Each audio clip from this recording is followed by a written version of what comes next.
YouTube online? Yeah, great. Okay, thank you. Good evening all, and welcome to Bombay Management Association's Wednesday Wisdom Webinar. I am sure by now, all of us, we wait for the last Wednesday of the month, where we celebrate an Indian manager who has made a difference. In this series of celebrating Indian managers who made a difference, today we are presenting to you the 9th personality.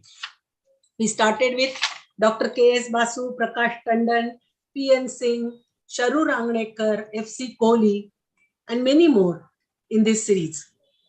The whole objective of this series, as told by our mentors, is the values that these managers have exhibited in their lives.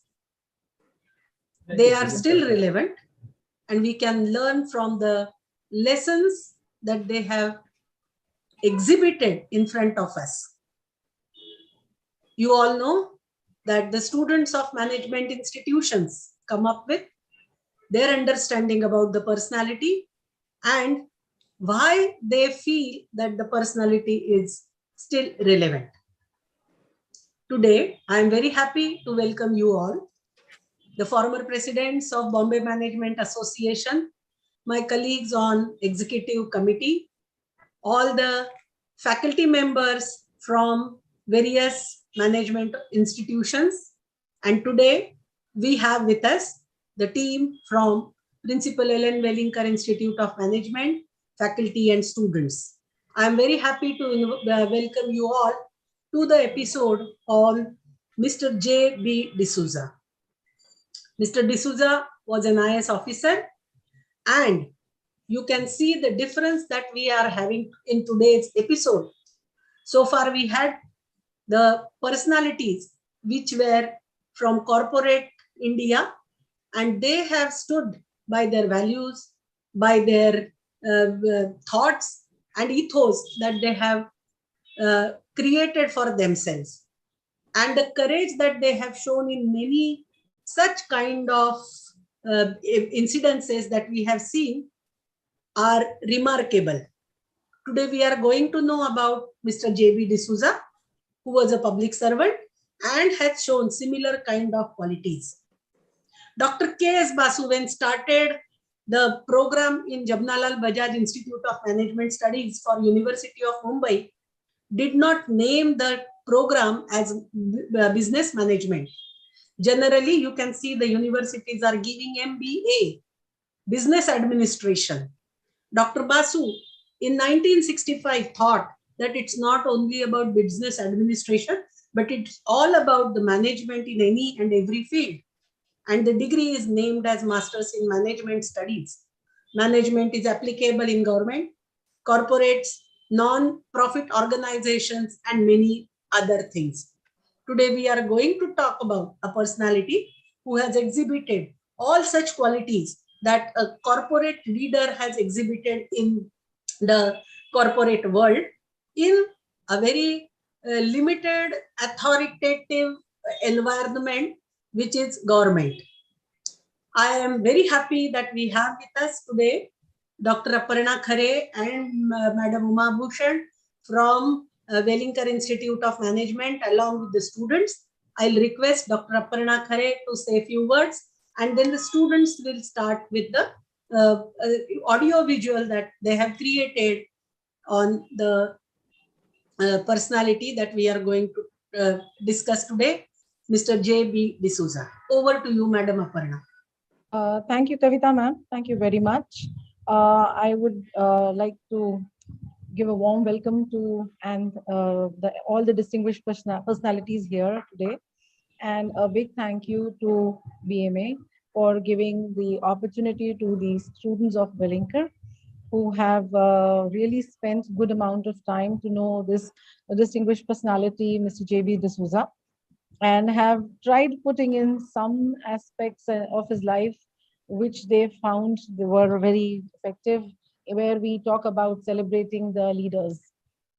So they have made a very small effort I hope you all will recognize it and appreciate it.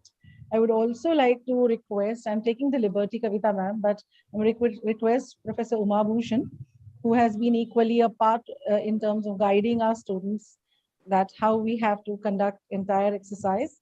So Uma, would you like to quickly speak a few words? Yes, thank you. We want to thank BMA for giving this opportunity to our students to showcase their skills. And during this entire process, it was great learning for the students as well as for us about the process of video making, as well as the personality and the learnings from the life of Mr. JB D'Souza. Thanks once again, and I hope you will like and appreciate the video that has been made with a lot of effort and care by our students. Really worked across, through their exams and other activities to complete this task. We are very proud of the students, and I hope that you will all enjoy this and give your feedback as well. Thank you so much. So Rehan, can we take it ahead? Yes, ma'am.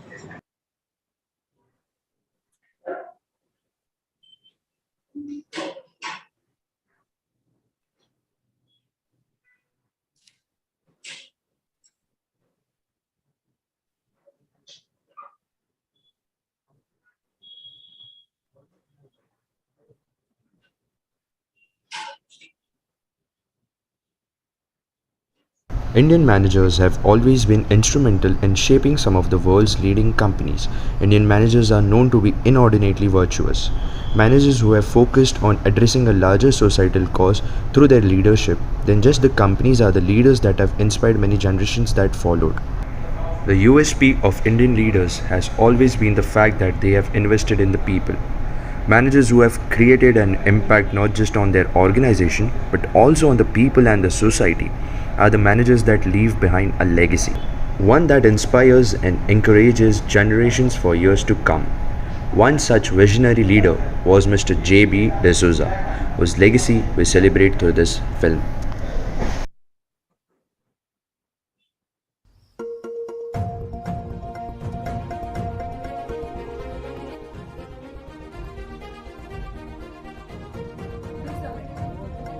Is one more project. This is so stressful, man. Arey bhai, this time the project is different. It's about learning the managerial qualities of a person. बहुत कुछ सीखने को मिलेगा. Yes, this time actually we are learning managerial skills from a public servant. Managerial skills from a public servant. But how do you derive managerial skills from a public servant? And see, we can learn managerial skills from anyone. Like, we all have managerial skills within us, but it's only a matter of perspective. Like, we have 14-hour study schedule, but we still manage it, right? So it's only a matter of perspective, but a manager is always within all of us. This time the personality is an IS officer, JB D'Souza. Hey, that's fine. Let's have a quick cup of coffee. Yeah? आ जाना भाई.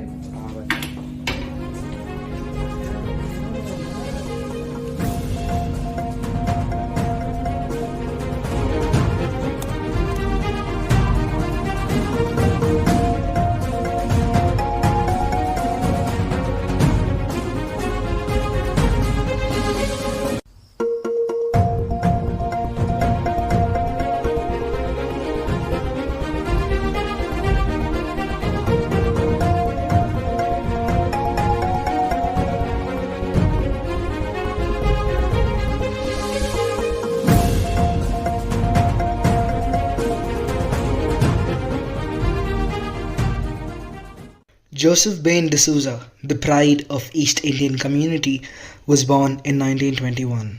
He schooled in St. Xavier's High School, Mumbai, and graduated in St. Xavier's College with a BA honorary in 1942. He did his Masters of Public Administration from the University of Syracuse and Harvard in the US. He served the Indian Navy from 1943 to 1946 and in the IAS from 1947 to 1979. Through a distinguished career, JB D'Souza, to all who knew him well, had a number of fascinating jobs. He was in charge of rehabilitating East Pakistani refugees in Chandrapur. He was the general manager of Bombay's BEST, the city's municipal commissioner, Maharashtra's chief secretary, and much more. He retired in the 1979 as Secretary of Works and Housing Ministry in New Delhi. We all do so much, but what differentiated him from all of us was that he took on tasks that gave him a perspective of the times he lived in. Like he was in the hem of Sitco in the early 1970s, working on the remarkable and far-sighted vision of New Bombay, the city across the harbour, like spearheading a valiant but futile effort to bring justice to bear the horrific crimes of 1992 and 1993 in Bombay. J.B. D'Souza devoted all his professional life to reforming Indian cities. He worked with legendary zeal and honesty. It's true. He as a young man, he got a job with the Indian Navy, and he loved to say that he had a desk job in Delhi, so he never went to sea really. So it was strictly not any kind of Navy job. But it's true. Then he got this backdoor entry into the IAS, and then over the years in the IAS, I think he came into contact with, this is early years of independence. The country was changing in a lot of ways and being formed in a lot of ways. And there were a lot of issues that were relevant and important that he came up against. And I always like to think that he first came up with this first seed of this idea of public service went into his head in his first position in the IAS. In 1947, he was sent to Punjab as a young IAS officer to take care of refugees, going back and forth across the border. And then there's a story about how he just was escorting this convoy of refugees and then crossed through the refugees to the other side and found these guys running at the refugees holding swords, waving swords and screaming for murder. So, and he just started running at them with a stick and pretending he had a huge force, which he didn't, and those guys just turned and ran. So I think that planted a seed in his mind of, what does it mean, the job I'm doing? I think all the time he brought in two factors that made him different from most people and made him unusual. And I would say the impact he had on me, from all the stories I heard about him from people who worked under him, from people who worked with him, people who knew him, was that of a man of the highest integrity. For him, black was black and white was white, and there were just no shades of grey. In a scenario like this, J.B. D'Souza was unique, and therefore he was different. The other was, of course, he was also pretty efficient.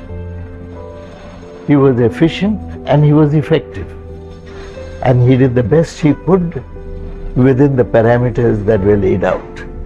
He, at some point in his life, he realized that his role, the way he contributed to society was as a public servant, and that was what it was all about. It was not a loyalty to a particular government or a particular ideology, nothing like that. It was, how do I best serve the public? And that's, I think, a good lesson for management students, because in the end, you have shareholders and whatnot. I don't know much about management, but I know there are all these other pressures. But in the end, who are you serving? You're serving the people that you are managing, and what does that mean? That's, if you start to think about what the meaning of that is, I think that's the lesson that my father gave, and I think he also gave it to us, because he made us think as his children about what does it mean to be in the public service. What does it mean to, in a country like ours, to be thinking about public service? And because I think he realized that it's not my job to just do the bidding of my political masters. It's my job to serve my real masters. Who's the public out there, the people out there, ordinary people out there. So if you keep that in mind always, it's like Gandhi, I think, once had a quote where he said something about how we need to, for any policy, you need to keep the poorest of the poor in your mind's eye. Something to that effect. I'm paraphrasing what Gandhi. So I think JB realized that too. Not necessarily the poorest of the poor, but the people who these policies are going to affect, whatever those policies are. And he was involved more and more with housing. And so he really thought about housing. What does housing mean? What does low-cost housing mean in a country like ours? And how do you get it to the people who really need it? And I think that people recognize that. And when you start thinking like that, there's an automatic sense of integrity and dedication that comes about in your service. And I think he realized that. He understood that very deeply. And I think that's why, it's easy. There are a lot of people who are honest and do their job diligently. No downplaying that. But I think that he realized that it went beyond just being honest. It also meant going out of your way to be a good public servant. I can't emphasize that enough. The whole idea of public service. I think in the end, my lesson from my father, and I think that a lesson that he left for others, is that the public servants need to be thinking about what public service is. We must have met in the early 1960s, I think. I had just started my consulting practice, and I'm not sure exactly how we met. I think we must have met through a common friend, V. Srinivasan. But at that time I wrote a series of articles for the Indian Express, center page articles. Bain read those articles and he liked them. So he called me, and that's how we met and continued our friendship. The government accepted the idea, notified about 350 square kilometers of land across the harbour, and set up CIDCO. And JB D'Souza was appointed as the managing director of CIDCO. So we started in that way. And the first thing we did was we agreed actually on many things, and that is what made our working together successful.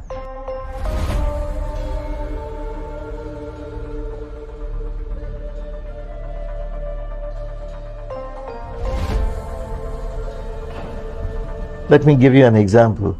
In the old days, during the emergency, a man called P.C. Sethi was the Home Minister of India. He was on a flight once from Delhi to Bombay. And when he got onto the flight, he sat obviously in the front row, and he wanted some drinking water, so he pressed the button. The pilot had already started. The hostess didn't come. Pressed again, no response. Pressed again, no response. Then when the flight took off and the red light was off, the hostess came. And she said, "Sir, you wanted something?" "Yes, I wanted a glass of water, but I pressed 3 times and nobody came. You know who I am?" She said, "No, sir. I am the Home Minister of India. I am Sethi. Bring your complaints book." So she brought the complaints book. She said, "Sir, we are not allowed to service passengers as long as the red light is on. Only when the green light comes, then we come and service the passengers. I don't care. Let me write the complaint." And he wrote the complaint and signed, P.C. Sethi, Home Minister of India. As she was taking the book, a man on the other side said, "Please give it here." So she gave it to him, and he wrote there that I had seen this incident. She was absolutely right. She did not come when the red light was on. She came as soon as it was switched off. And this man was unreasonable in what he expected from her. He signed, JB D'Souza. He says, bring this. he didn't write his designation. Who are you? J.B. D'Souza. You going to Bombay? I said, yes. All right. Then he went, asked the pilot to send an instruction to Bombay airport to have the police ready to arrest this man. So when they arrived and the city is set, you go front. And as they went down the step ladder, arrest him, arrest him. Police, instead of arresting, they saluted him because this was the Chief Secretary of Maharashtra. D'Souza just walked through. This was integrity. Nobody else asked for the book to contradict the facts given by him, nobody else dared to write and to expose themselves to a problem. This is what I meant by not just natural integrity that went out of himself to help others, to help that girl, for example. What did matter to him? I don't think he could, the way I see it, I don't think he could have been the father he was if he was a very different public servant. And similarly, I don't think he could have been the public servant he was if he wasn't the kind of father. But those two very closely integrated, because those values he had as a public servant were the values that he showed us as a father, and vice versa. Well, at one level, I see no difference. He was that person to me. At another level, he really was my father first. As a kid growing up, it didn't strike me what the kind of work he did. It didn't strike me as a public servant. It was later that I came to realize the kind of things he had done. I didn't really know how difficult it would be for his family to accept me. But then there was something that, what if it is the person that I chose to spend the rest of my life with? I don't think I would have chosen anybody else. So I can't tell you what being inspired, but feeling some sense of not only compatibility, but this is the person with whom I feel at home and with whom I'd like to spend the rest of my life.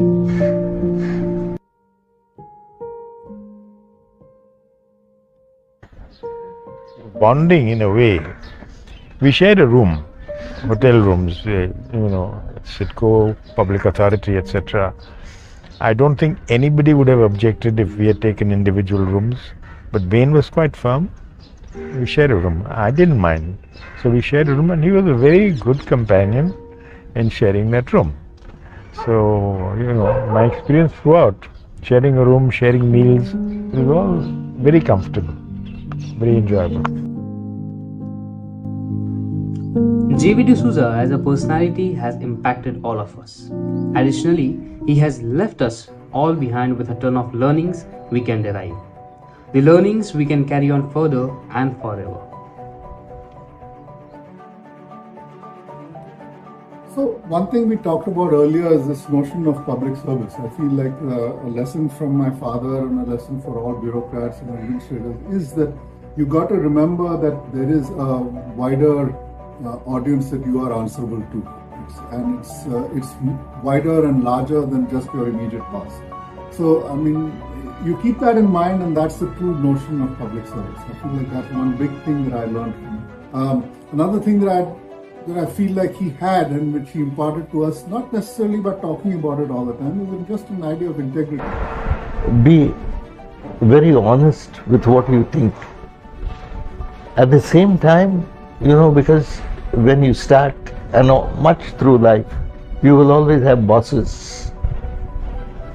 You must learn how to disagree agreeably. You can't go on disagreeing with everybody saying, I think you are wrong. I don't agree with you. What I am saying is the right thing to do. Perhaps this is a way of doing it. If you insist, I will follow your instructions. But personally, I don't think this will work. Learning how to be frank without being ferocious and learning how to disagree agreeably is a great art, and it's not taught in college. It has to be cultivated. There's a quote that he liked from Hamlet, which I always mess up, but it's something about if you can be true to yourself, then you will never be untrue to somebody else, to the other. And so he really was that. He lived his life as he maybe said that others should. He lived that life. And that was the example. We learned that not necessarily because he said, dude, live this way, live this way, live this way, but because he lived that life. And if you can live that kind of life, if you're true to the kind of values that you hold dear, then it becomes obvious to everybody else that you're living that life. And then they take a lesson from that. I feel like that those are the values that are important to me that came from my father. We all miss him and his contribution to the city as municipal commissioner and whatever values he upheld and he tried to nurture and instill in others, and which he first practiced before he preached. I think those are the kinds of people we are missing today. There are very few people to look up to. That is our present problem. And therefore it is that we want people like him to be at the helm of affairs in whatever area of public life. And let us hope that whatever he did, the life that he lived, and the principles that he practiced will inspire all of us, the younger and upcoming generations.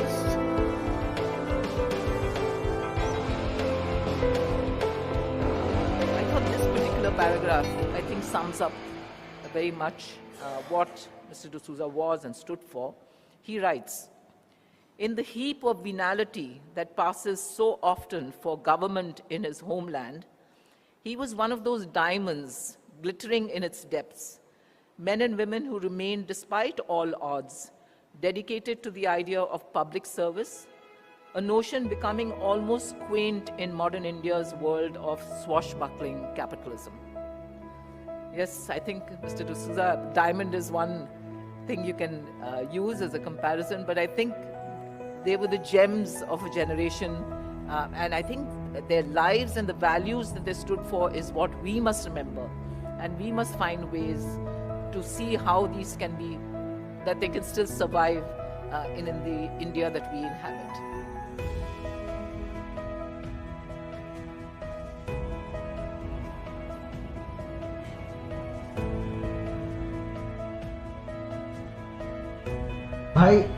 See, we have done a lot of projects, assignments, deadlines, submissions, but I think this is one project where it touched me personally. For me, after seeing all of this and the man that JB D'Souza sir was, I think one of the key learnings I had was the fact, of being true to yourself. Because, like we saw also, JB D'Souza sir had faced a lot of external pressures, not just from within his organizations, but from outside also. And in spite of that, he stuck to his grounds, he stuck to his values, he stuck to his true self. And I think that is what is important, because going forward in our corporate life, mind you, we're going to be having these situations where we will be faced with these external pressures. And I'm sure, we'll be in a dilemma where we either please others or we stay true to ourselves. And I think that is the time when, if you stay true to yourself, you stay true to the world. Very much. And I think it's more about value addition, what you give back to the world, apart from your job timings, apart from your monetary part of work. What do you want to add value? Like in case of JB sir, he wanted to serve the public. He wanted to go beyond family. He wanted to go beyond work. And I think just like what we corporates do, solving pain points of public, solving, making the life of people easier. I think that's one factor, I think, which plays a very significant impact on what impact your life can create. True. To set good examples. Absolutely. To make sure, people who are following them to have sufficient learnings, like how we are learning things from them. Mhm. And obviously it has impacted all of us. The whole journey of this project, listening to people like Dilip sir, Walter Absolutely. sir, Mr. Shirish Patel, all these have set us a good example, so we know what is black and what is white in life. And yeah, hey Parth. So Parth, we had a very healthy discussion of how the whole project impacted us, obviously. So is there anything, like, obviously we want to hear from you? And definitely, man. I mean, you were the one who was very keenly interested in this in the beginning, right? So, I mean, any specific learning that you personally had from all of this? So, well, I've heard a lot of people talk about themselves or others, stories specifically. But when I have heard stories about this man, Mr. J.B. D'Souza, it has left me with something. And this something is that I will never forget in my life. That you have to live your life like JB sir has lived one. You must have a vision in life. JB sir's vision will inspire all of us. And we didn't even meet him, or we were not aware about him. But still, we'll always carry him in our hearts forever.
Yeah, thank you.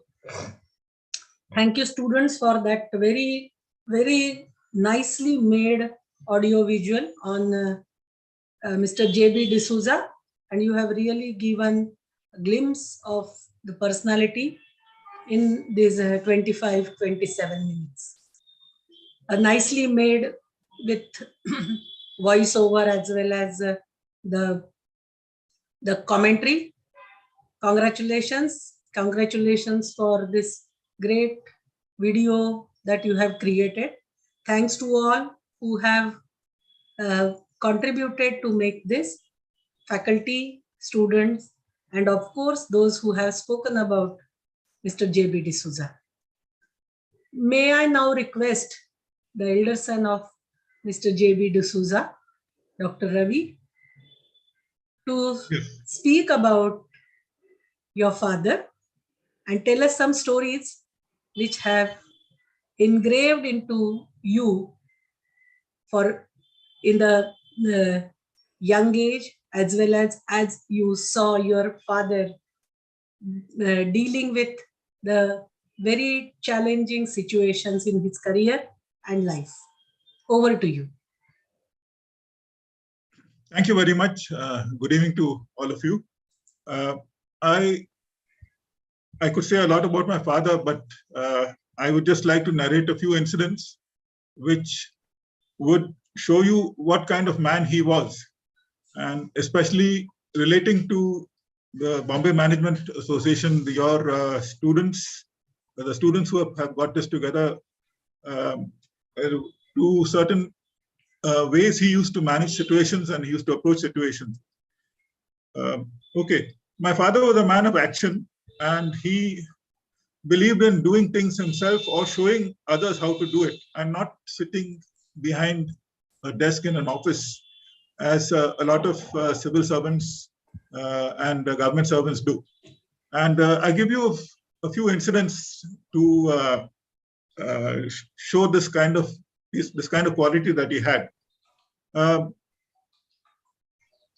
There was a major railway accident in Bombay, where the two local trains collided with each other, and there were a lot of passengers who were injured. My father was the general manager of BST at that time, and when this accident happened, a couple of buses, BEST buses, the conductors and the drivers stopped at the station. I think it was Lower Parel, and they asked all the passengers to get down. And they took these buses to the station, and they took those injured railway passengers, to the nearest hospitals and got them admitted. Now, strictly speaking, this was against the rules, but my father, at a function, public function in the BST, he mentioned this incident and called out the conductors and drivers involved and appreciated them publicly and also rewarded them. He said that this was something something that they did that was good and needed to be done, even if it was against the rules. So that was something that he always was for. Some doing things that need to be done had to be done at the right time. Another incident which may surprise some of you, there was demolition of unauthorized structures in the mayor's constituency. I won't mention any names, but even though it's a long time now, since it's more than 50 years since this incident happened, there was demolition of unauthorized structures in the mayor's constituency, and the supervisor there was a supervisor in charge of the demolition work. The mayor heard about it and came to this site where the demolition was in progress and asked the demolition to be stopped, because probably he feared that he would lose political support there. The supervisor refused and said that he only took orders from the municipal commissioner. The mayor got angry and then approached the city council, the municipal council, and demanded there that action be taken against the supervisor. My father was called and asked to appear before the city council, and he was ordered to take disciplinary action against the supervisor. So my father got up and before the council said, yes, I will take action. I will take action in this case. So he was asked what action he would take. And my father said, I'm rewarding the supervisor 50 rupees, which was a lot of money in those days, for his action, for his carrying out orders as he was expected to do. So this led to a lot of anger and uproar amongst the municipal councillors, and they said it was an insult, and they demanded that my father do something for them which was better. My father said no. He said no, and he got up again and said that he would raise the reward. He was raising the reward from 50 rupees to 200 rupees, and that was the end of it. He refused to budge. But the message went round, and the message went all around the municipal corporation that the municipal commissioner was a tough, no-nonsense officer, and he would support the staff in whatever action they did, whatever work they did, if it was according to the rules. Another incident, a rather series of incidents, which some of you would have noticed the pictures in the film, in the video that was made. My father with fire officers of the municipal corporation. My father actually wanted to see how the fire brigade worked. So he asked for the fire brigade to take him to the sites of fires, even if it was at night. My mother tells me that the fire engine used to come to our house, the municipal commissioner's bungalow, and take my father in the middle of the night, and he would come back early in the morning after visiting the site of the fire and seeing how the fire brigade worked there. He also told me, my father also told me that he had visited the fire brigade men's quarters, which were near the fire brigade centers, and he inspected their quarters to see how they lived and all, and asked for improvements and better living conditions for them. This, I think, has not been done since. I haven't heard of any municipal commissioner going in a fire engine to a site of a fire and seeing how the fire was being managed by the fire brigade men. One more thing that my father told me. He said that as a civil servant, you often have to take unpopular decisions for which you need support. And he would take the support of politicians who he thought were friendly. And not all of these politicians were sometimes not very good people or very honest people, but they seemed to like my father, and my father would take their support, and cultivate them as friends. And some of them would come to our house also. My father said that he knew that they were not very honest, or sometimes they were corrupt, but he needed the support to take unpopular decisions that needed to be taken, and then which required political support. But at the same time, he also told me that he was very careful to be seen to be politically neutral. He did not side with any political party or any politician publicly. He was absolutely neutral, and for this, he was respected by both the ruling party and by the opposition parties, politicians, many of them who were very friendly and close to him. And this, he said, was absolutely essential to get the work done. So these were some things that my father did, and I think he did it quite successfully. And we all think of him, he's known as a civil servant, but my father had many other roles to play. He was a sailor. He was in the Navy before he joined the IAS. Then, of course, he was an administrator. He was a city manager, the role he played as municipal commissioner of Bombay. He was a writer. He was an activist. He was a city planner also. He planned the city of New Bombay. He was the first managing director of CIDCO, which was also mentioned in the video film. But above all, his main role was as a public servant, and he was completely devoted to public service. And this was obvious to everybody, obvious to us also. In fact, I felt sometimes that my father gave more time to the public than he gave to his own family and to me as an eldest son. But that was what he was, and he lived a full and a complete life. He passed away at the age of 86, and let me tell you that he retired at the age of 58 from government service, but retirement was not something he really believed in. He didn't like that word. And he used to tell people, the day you stop working and start doing being active, you're going to die very soon after that. So he believed in living a full life, and what he did after he retired was as much or more than what he did when he was in public service, before he retired in the government. Thank you very much. Thank you. Thank you so much for coming on this show, sir. It is really humbling, the stories that you are telling, and the person of courage, the person of values, the person who dedicated his life to the public service. We are very fortunate to have you on this show, and the incidences that you have told about Mr. J.B. D'Souza, I think that is what the young generation would look up to, and thank you for sharing that. I will request you, if any other person from the family is in our webinar, sir. Mr. Ravi? I don't think so. My brother is and family have gone abroad. So I don't think they are they would be available now. Okay. Yes. Anyone would like to speak about the personality that we are discussing today?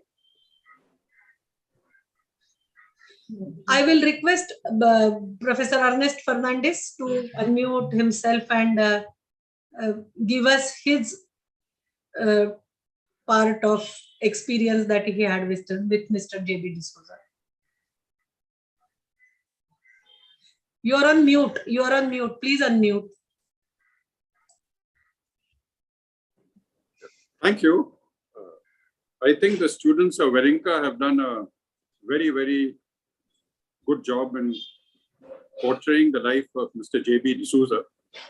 And what I liked very much was the end, where everyone was laughing and smiling, because we are celebrating his life, which I think is, but I think it's not only celebrating his life, but carrying his legacy forward.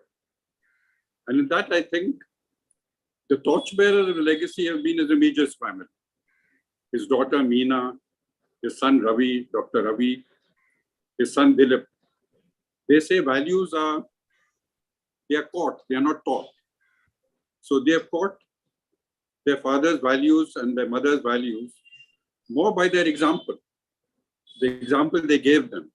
And that is why all of them are involved in some form of social work, whether it is Ravi or whether it is Dilip or whether it is Meena. In fact, Dr. Ravi, who has just spoken, he and his wife, Dr. Ramani, dedicated their lives to working in tribal areas and providing medical services in tribal areas. That's what they have done for the last 25 or 30 years in the remotest parts of India. What better way of carrying forward the legacy of their father?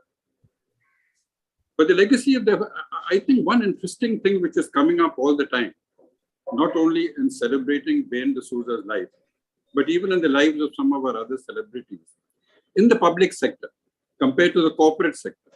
In the public sector, they are reporting to elected representatives of the people. Now, that's the case in every other democracy as well. But the point is that if these public servants like Ben D'Souza are imbued with public service, why do they have to face such obstacles when they make suggestions for the good of the public from the elected representatives of the people? It is not that our elected representatives are to blame as such. It is the fact that elected representatives have a lot of compulsions, which managers don't have. Their job is only for 5 years. They have got to get re-elected. So we have got to understand that. And for that, maybe when we look at the legacy of J.B. D'Souza, his legacy is not only his work, it's also a book which he has written. And that book is called No Trumpets or Bugles. No Trumpets or Bugles. Reflections of an Unrepentant Babu. Now, when he wrote this book, why does he title it No Trumpets or Bugles? I was trying to understand that, and then I began to realize that in many of the projects, whether it was BST or New Bombay, he faced a lot of problems. He was wanting to do public service, but many of the policies which he suggested did not go down too well with the people whom he reported to, who were the elected representatives. And therefore, we must realize that civil society has a big role to play when it comes to civil servants. Policies which are projected and which we read in the media, if civil society feels they have the right policies and for some reason they are not being implemented, civil society should support civil servants in such policies. Let us say a policy is passed by BMC, Municipal Corporation, that all flats are 500 square feet and below. There's no property tax. Good for getting votes, but is it good for the city? Now, if a civil servant objects to this, he requires the support of the public. The public should manifest their support in meetings and so on to debate these issues, so that it is not only left to the elected representatives to decide all the policies which govern our life in education and health and so on and so forth. And there, I think what is coming out is when we celebrate the lives of our celebrities in the public sector, is that civil society's role requires to be more proactive. I would like to, this is just a small point I want to make. And then I would like to end by saying that maybe we require to carry forward the legacy of Mr. Ben D'Souza, not only through these meetings and not only through this presentation today, but by all of us playing a more active role And maybe, perhaps reading this book, No Trumpets or Bugles, which will give us some insights as to how we can carry the legacy of Mr. J.B. D'Souza forward. Thank you. Thank you. Thank you very much. Now I will request Indrapalji, our former president, who is one of our mentors. Indrapalji. Yeah, I'm there very much. Yeah. Thank you. I must congratulate the students and the faculty for that beautiful, wonderful video they made, which really brought the values and the work and the life of Mr. D'Souza alive. And they truly made it celebratory as we had wanted it. I never knew Mr. D'Souza, though I was living with in his neighborhood for more than 25, 30 years, but we used to keep on reading about him, his articles, as Ernest mentioned, that he was a very prolific writer in Times of India and other newspapers, and used to admire that what kind of a person he must have been. So if we come to the management connection, there are two things stand out. I mean, conceptually, one is that he was a true servant leader that one could look for. I mean, ideally, we read a lot of theory in Robert Greenleaf's book of servant leadership. But if you want servant leadership in practice, then perhaps Mr. D'Souza's book should be made a compulsory reading in management courses and leadership section and so on. And the other thing is we all have heard of the concept of management by walking around, and that Tom Peters made it popular some few decades ago. But here, even before Tom Peters was perhaps born, he was a person who was practicing it to serve people better. So it is not that all the management has to be Western, borrowed from the Western, but we have our own leaders who have our own people who have set wonderful examples throughout their lives, especially of values and integrity, which are outstanding. And this is what we require. I mean, can you imagine if we had 1,000 J.B. D'Souza's in the country, where would our country be? And the life of common man would be far, far better if they had that kind of a foresight and the strength of character to take decisions which were truly beneficial to public. So once again, students of Welingkar and faculty for taking up this challenge and putting in that effort despite their exams and other schedules, and creating a kind of a legacy. I'm sure in leadership program, those other faculty people who are present would use this as a case study and discuss it, and maybe inspire people to take a leading role, a little more active role in civil society to help government do the right thing in the interest of the people. So, and also I'd like to thank the family members who have gone out of their way despite their travel schedules and other things to come forward and spend so much time with our students. So thank you all for this wonderful video and the program. Thank you, Kavita ji, for leading the effort.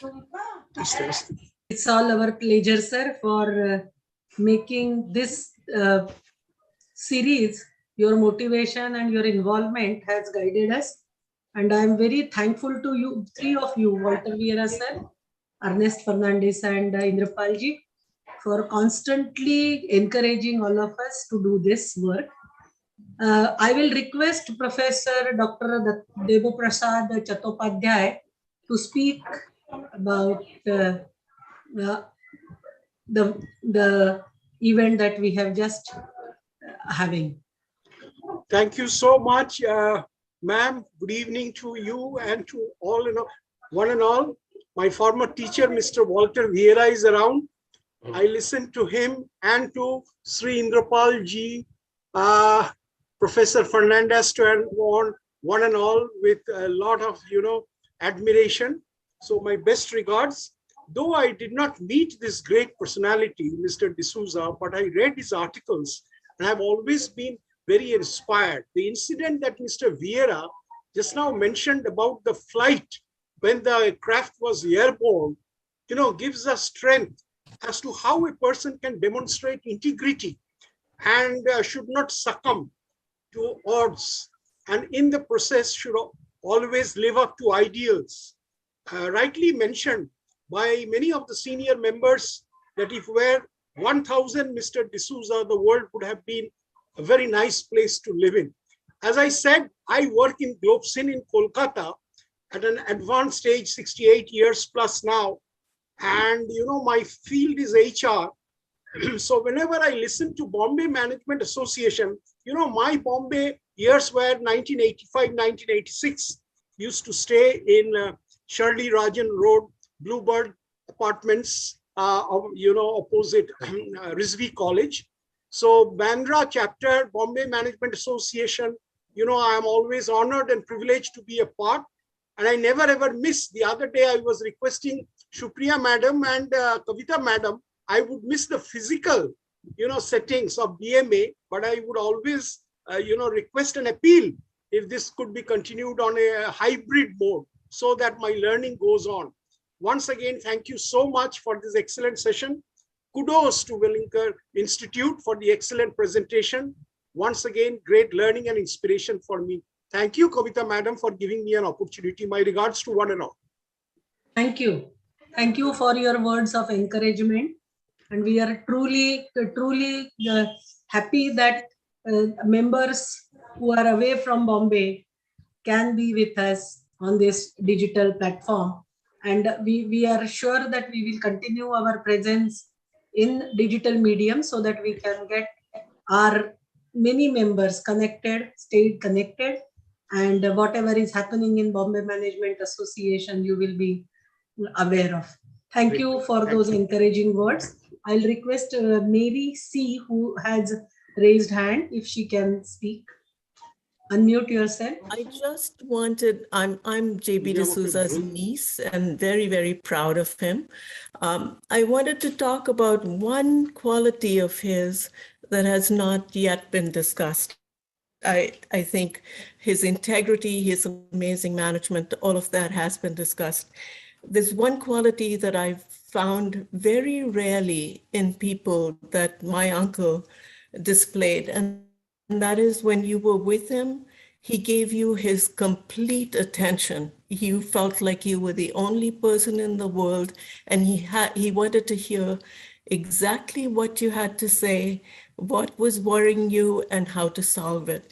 And I remember once going to him with an ethical concern about a superior whose input into a political decision I needed, but who I did not respect at all. How would he handle it? And he told me what Ravi mentioned earlier, that you need the help of people who you might not respect at times. And so you have to cultivate it. You have to deal with your feelings about it and do what you need to do, keeping in mind public service. If your goal is good, then you might have to deal with people whose values you do not respect. So, that's it. Thank you. Thank you, Mary, for that wonderful experience that you had. And any leader, any person, his interest in what this other person is saying gives courage, confidence, and importance. I think that is a great quality that you have mentioned. Thank you for that. Thank you. Do we have any other person who wants to speak about Mr. D'Souza?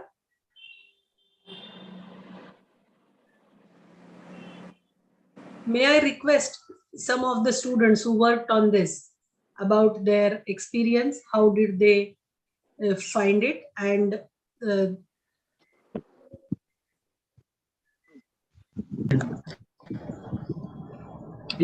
first of all, we'd like to thank BMA for giving us the opportunity, and obviously the members who have guided us, the faculty, Aparna ma'am, Uma ma'am, Professor Anand sir, and everyone.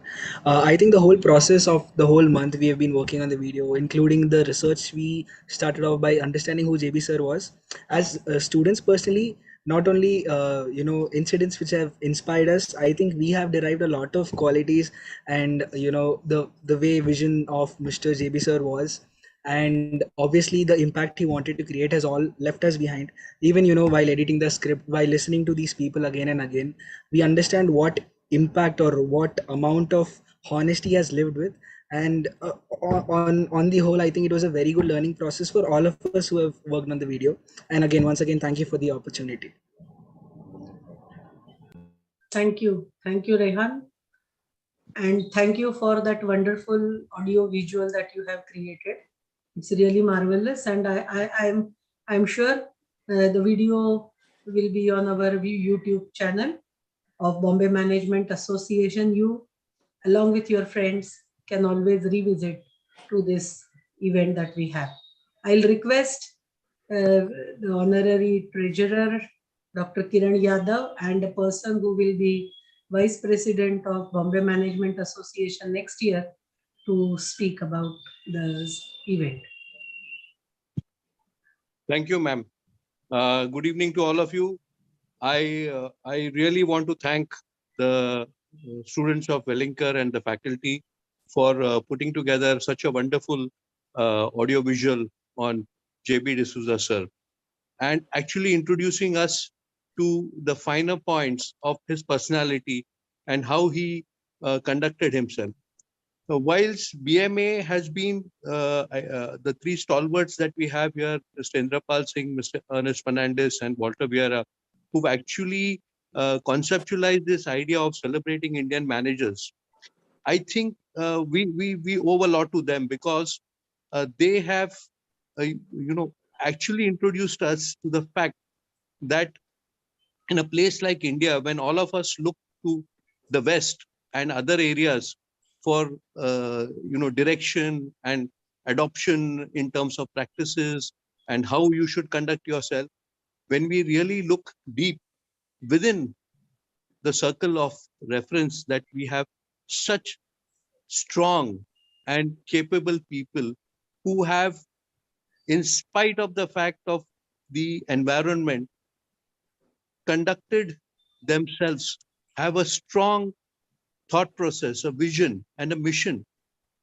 And they are the ones who actually help us to understand, if I may use the term, that Kichad mein Kamal ka Phool is more relevant than adopting fancy jargons from overseas and trying to emulate them. I think this was really inspiring. I actually never had the opportunity to know Mr. JB D'Souza, but simply being, exposed to this AV has actually given us a lot of energy to work towards being and practicing what is truly Indian management. Thank you. Thank you. I think, as you rightly said, Kiran sir, how the public servant can stand up to anyone, and that may be the Home Minister of India. I think that characteristic of Mr. JB D'Souza, I am really, in fact, in awe with, because I cannot imagine an IS officer saying such kind of thing and without any arguments, only giving his opinion, and making the staff of Air India that time must have been a great experience for those who were there witnessing this. I'm getting really thrilled with such kind of experience that people had with Mr. JB D'Souza, and the way he has demonstrated it after his retirement as IAS officer till the time he was there. I think it is very important.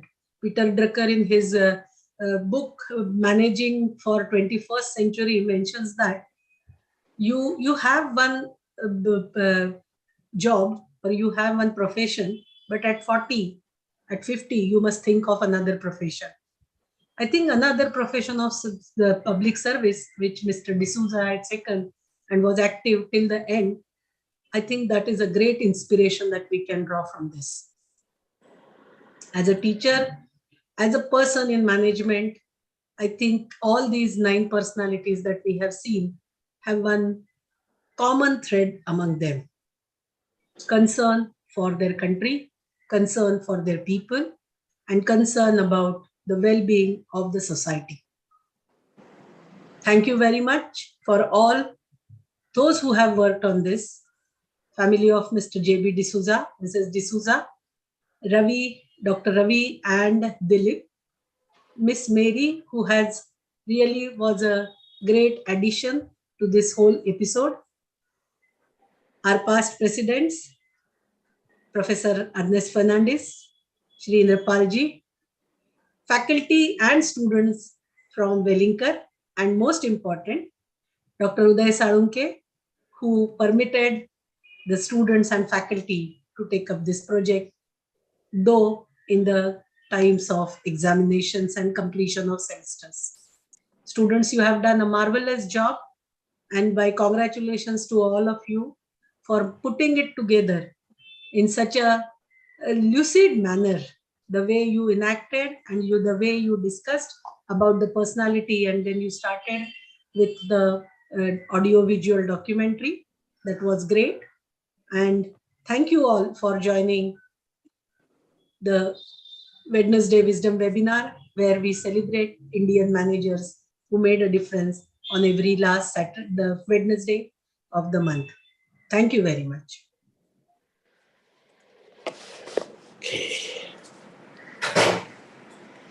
Thank you, Ms. Kavita.